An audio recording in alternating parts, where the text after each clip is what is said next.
Mr. Berry, can you hear me? I can hear you, Your Honor.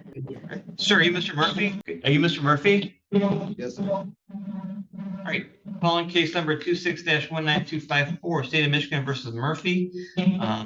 You've identified yourself. Counsel, please put your appearance on the record. How would you like to proceed? Good morning, Your Honor, to you and your staff. Brian Berry, appearing on behalf of Ronald Murphy.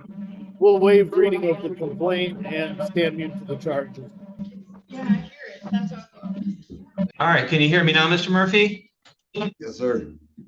All right, that's much better. All right, so you identified yourself for the record. Mr. Berry, you put your appearance on the record. Do you waive a formal reading of the complaint? Does your client stand mute? Yes, Your Honor. All right, I'll enter a plea not guilty for purposes of arraignment. I'll indicate to Mr. Murphy he's presumed innocent until proven guilty beyond a reasonable doubt. He has the right to a preliminary examination within 21 days where the prosecutor must establish this crime was committed. Probable cause to believe he committed. He's got the right to try these matters by a judge or jury. He's got the right to remain silent. That silence cannot be used against him. He's got the right to be represented by an attorney if he cannot afford counsel. The court would appoint one for him. Mr. Berry, you may address bond. Thank you, Your Honor. Mr. Murphy has been a longtime resident of Oakland County and of Commerce Township, where he resides. He's 34 years old. He has two children, a 13-year-old and a 7-year-old, who he cares for and provides for. He has no recent criminal record that I know of, Judge. I don't have a CCH in front of me, but I don't think he has any criminal convictions. There may be something under HIDA some time ago, but other than that, there should be no current convictions on there.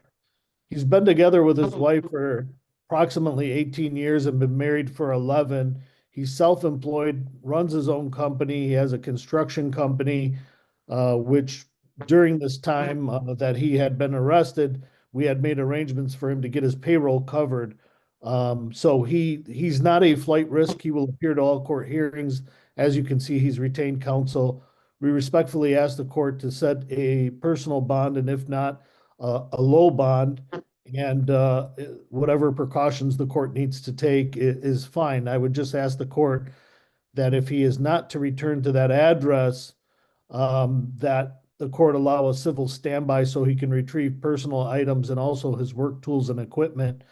I will tell the court that at this time, the wife, who is the complainant in this matter, is in a mental hospital right now. She was in there the day that the alleged incident took place. She was released, and then I think her father had her recommitted because she's still not well. So she's not at the house right now as we speak. I don't know when she may be returning, but I just wanted to provide the court with that information that she's not at the house. I appreciate the additional background.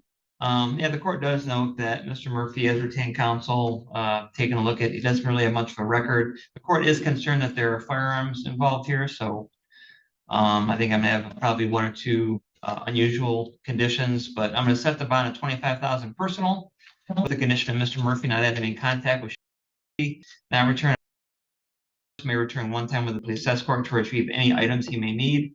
He will not harass or intimidate the complaining witness. He will appear for any court proceeding, not leave the state without permission of the court. Notify the court in writing of any change of address or phone number. Refrain from using any alcohol, marijuana, or legal drugs. Pretrial services supervision, no new crimes. He's not to possess firearms or other dangerous weapons. He's to have all of his firearms turned over to the Oakland County Sheriff's Department within 24 hours of release. And Mr. Berry, I don't know if you can facilitate that or somehow facilitate getting firearms from his home or his storage area, wherever he has them, and have them delivered to the Commerce Township substation for safekeeping. Judge, I believe that his firearms, I believe his firearms are in the custody of father, at least some of them. Would that be okay if somebody other than him was to keep them safe, as long as he's not living at an address where guns are there? Yes. But I would like someone to let the substation know what the status is with the guns, because I indicated to the deputy that one of these bond conditions was going to be that they all be turned over for safekeeping. I understand. I'll notify them, Judge. Is it possible to do that on Monday? Let's do it within 24 hours. I know it's the weekend, but they are weapons, so I mean, bad things happen on the weekends too. So Gotcha. Next court date is a probable cause conference set for April 20th at 9 a.m. with exams set for April 27th at 9 a.m. Both of those at the Novi District Court. All right, you're all set, Mr. Murphy. Good luck to you. Thank you, Mr. Berry. Appreciate your patience. Thank you, Your Honor. I appreciate you. Okay, have a good day. Mr. Murphy, if you push on the door, deputy will be by to help. If I push out what? Push on If you the push door. on the door, Oh, okay, so am I just released on personal, Brian? Yep, I'll call your dad. Okay. all right, Thanks. thanks.